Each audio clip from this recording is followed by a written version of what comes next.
वैकल्पिक आमदनी भी है, आपके पास एक काम के साथ साथ में दूसरा भी काम से कुछ पैसे आने का रास्ता है, तो एक बंद होगा तो दूसरा आपको कुछ समय के लिए बहुत बड़ा सपोर्ट करेगा। तो इस चीज़ को समझकर मैंने इस सिस्टम को शुरुआत किया। और हम सबको पता है अच्छी चीज़ के बारे में बात करने में थोड़ा समस्या भी होता है, समझाने में दिक्कत होता है और लोगों को कन्विंस करने में बहुत बड़ा मुश्किल होता है। लेकिन इसी चरण को जो पार कर लेता है, देखिए जिंदगी में आप जिस भी वे पे जाएंगे, किसी भी रास्ते पे जाएंगे, हर कोई रास्ता आपको चैलेंज का रास्ता मिलेगा, आसान रास्ता कहीं पर भी नहीं है। आप डीएक्शन से बाहर निकलेंगे तो इससे ज़्यादा चैलेंज का रास्ता मिलेगा। लेकिन इस चरण को यदि हम इसमें ऐसे भी करके पार कर लेंगे तो एक समय आएगा कि वहाँ पर आपको एक ऐसा महसूस होगा कि मैंने मेरे लाइफ में कुछ किया। तो मैं आज के 7 साल पहले जब मेंबर बनकर शुरुआत किया था तो लगभग 4 महीने तक मैंने डीएक्शन में एक व्यक्ति को नहीं ज्वाइन किया। अभी यहाँ पे बहुत ऐसे लोग होंगे, 4 महीना बोले तो कितना दिन हो गया, 120 दिन। 120 दिन के अंदर व्यक्ति लोग से बात कर रहा है और कोई भी व्यक्ति इस सिस्टम में अगर जो नहीं आ रहा तो वो डीएक्शन करेगा या छोड़ देगा, 100% छोड़ देगा। अभी की सिचुएशन वाले जितने लोग हैं, जितने नए लोग हैं, उनके अंदर पैशंस नाम की चीज़ अभी बहुत कम हो चुका है।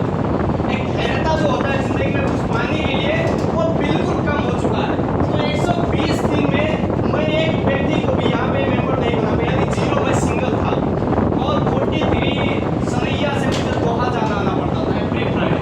700 रियाल का सैलरी था, 20 रियाल दिन का हफ्ता का मेरा टैक्सी भाड़ा था। अब आप सोचिए महीने में अगर तो 4 बार गया तो कितना हो गया, 80 रियाल। 700 रियाल कमाने वाला व्यक्ति 80 रियाल अगर जो भाड़ा में खर्च कर रहा है, अकेले आ रहा जा रहा है, अब वो किस तरीके का सोच लेकर डीएक्शन करेगा, कर सकता है?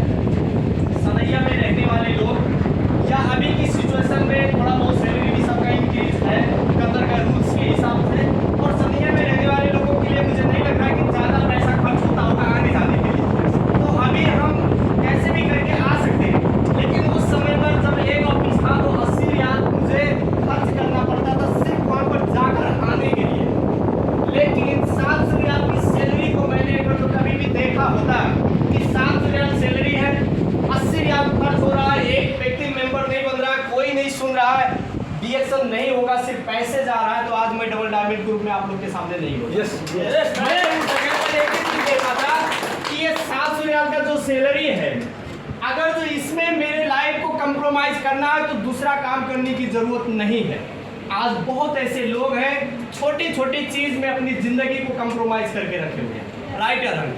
अगर जो हमें इसे बाहर निकलना है तो आज अगर जो यहाँ पे मेरा 80 रियाल 100 रियाल खर्च हो रहा है कोई दिक्कत नहीं है, लेकिन कुछ समय के बाद में मुझे इसे बाहर निकलना है, उस सोच के साथ में काम किया।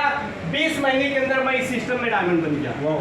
20 महीने के अंदर जिस व्यक्ति के टीम में 4 महीना तक कोई नहीं है, वही व्यक्ति धैर्यता के साथ में काम किया, वो हड़बड़ाने की काम नहीं किया। कोई आया नहीं आया, सुना नहीं सुना, नो इशू। उसके बावजूद भी हमारा अपना एक लक्ष्य था, हमारा अपना एक योजना था, हमारा अपना एक कुछ पाने की इच्छा था। उस इच्छा के मुताबिक काम करते गया। 20 महीने के अंदर मैं डायमंड बना। 700 रियाल का सैलरी लेने वाला व्यक्ति डीएक्शन से 1768 रियाल पहले। अब आप सोचिए कि व्यक्ति की जिंदगी में कैसा महसूस होता होगा। इसी चरण में काम करते गया। डीएक्शन सिस्टम में मैं 3 साल के अंदर सीनियर डायमंड बना। साथ में पहला टीएसआईपी अजरबैजान 2019 में पहला टीएसआईपी अजरबैजान यूरोप में हम लोग क्वालिफाई हुए। तो मैं एक गांव से 700 रियाल में टी बॉय का काम करने के लिए आने वाला व्यक्ति, जो अपने लाइफ में एक ही चीज सोच हुआ करता था कि हम कहीं काम करने जा रहे हैं, उसके अलावा शायद और कुछ नहीं होगा। और हम सबको पता है कि हम देश बदलेंगे, लेकिन नौकरी तो करना ही पड़ेगा। लेकिन उस समय पे मुझे डीएक्शन मिला और इस सिस्टम के साथ में काम करते गया। मैं 3 साल के अंदर यूरोप का टीएसआईपी क्वालिफाइड किया। मैं कभी मेरे लाइफ में नहीं सोचा था कि मैं कभी टूरिस्ट बनकर किसी मुल्क में मैं घूमने के लिए जाऊंगा। एक गांव का आदमी, एक पिछड़े क्षेत्र का आदमी छोटा सा सैलरी में काम करने के लिए उसका सोच इतना बड़ा नहीं हो सकता है, लेकिन इस सिस्टम की वजह से उस चीज़ को मैंने हासिल किया। साथ में ही काम करते गया। बहुत सारा दिन तक मैं नेपाल बैठा। लंबा वक्त नेपाल बैठने के बावजूद मेरे पास वैकल्पिक आमदनी होने की वजह से डीएक्शन के पैसा से हमेशा मैं मेरे परिवार में, मेरे घर में हमेशा अच्छे तरीके से बैठा। तो ये हमारे लाइफ का बहुत बड़ा उपलब्धि है। इसलिए मैं हमेशा कहता हूँ यदि आज आपके पास सोर्स इनकम है, यदि आपके पास इनकम है, तो यहाँ पे कहा जाता है पैसे कमाना और पैसे कमाते रहना में बहुत अलग अलग बात है। सुनने में लगेगा एक कि पैसे कमाना मतलब हमने 2 साल में 20 लाख कमा लिया या 30 लाख कमा लिया, अब उसको हम ले जाके रखे हुए हैं और उसके बाद में हमारे पास कमाई नहीं, उसको हम खर्च करके खा रहे हैं। तो एक पैसे